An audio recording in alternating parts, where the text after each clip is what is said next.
4 na araw matapos ang pagguho ng isang gusali sa Angeles, Pampanga, nagpapatuloy pa rin po ang paghahanap sa mga natrap.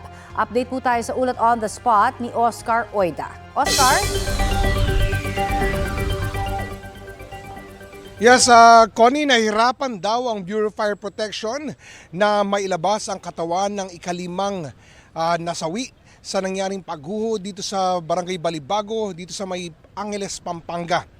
Ayon sa BFP, napailalim daw ang biktima sa malaking tipak ng debris.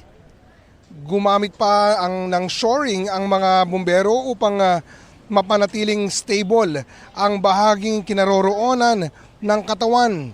Paliwanag naman ng BFP, hindi maaaring madaliin ang operasyon at hindi rin pwedeng gamitan agad ng backhoe dahil sinisikap nilang mapanatiling buo ang mga katawan ng mga biktima nang sa ganoy madaling makilala ng kanilang pamilya. Sa kabila nito, tinitiyak ng mga otoridad na magpapatuloy ang search and rescue operations.